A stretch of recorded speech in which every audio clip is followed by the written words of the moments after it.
Evie, and I'm the Campus Compact Fellow for Occidental College. For my fellowship, I'm serving as a program coordinator for the Community Partnership for Education and Empowerment. Through this position, I help organize a group of students to go to the Cypress Park Community Job Center every Thursday, where we currently are in the center. And we come every Thursday to give functional English workshops. These workshops vary from how to protect yourself against wage theft to negotiations, work safety, as well as things you might encounter in daily life like grocery shopping or doctor's visits. And we're really hoping to empower the workers to be able to advocate for themselves. And we conduct these workshops in the style of popular education, so we're really focusing on building community as well as really kind of directly addressing the needs of the community that we're working with.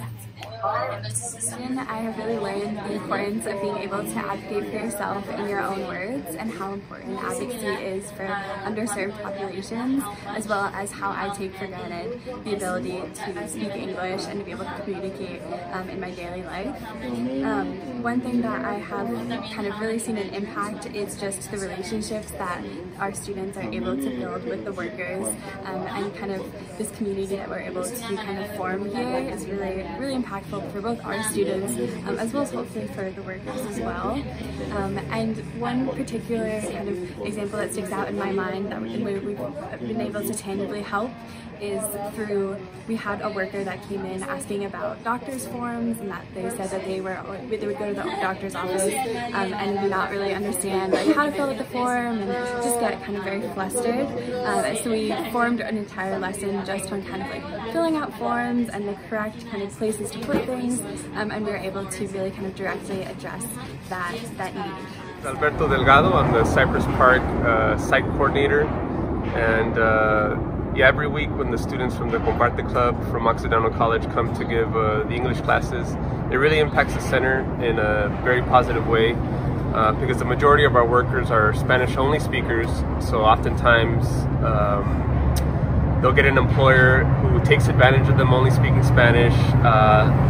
They won't know how much exactly they're getting paid, or the employer will say one price, and then when they get to the job site, they get paid another price. And then due to them not knowing English, sometimes they don't have like the necessary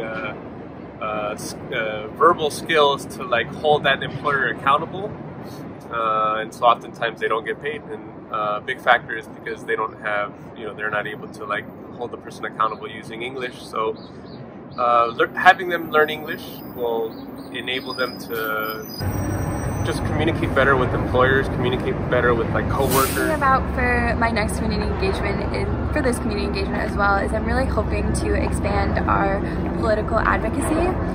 One thing that we have done in the past is we've canvassed in all of the areas in which we have our community job centers to help ensure that the minimum wage followed the same increasing path as the rest of Los Angeles. So I'm really hoping to kind of continue doing different political advocacy type things such as this that are really relevant to this community in a way that we can really kind of directly impact the community that we're a part of and we're working with. Because of the California Campus Compact Fellowship, I've been able to recognize the importance of our students engaging with the outside community, and I'm really hoping to keep expanding on these relationships and keep being an active part of the community that we are a part of.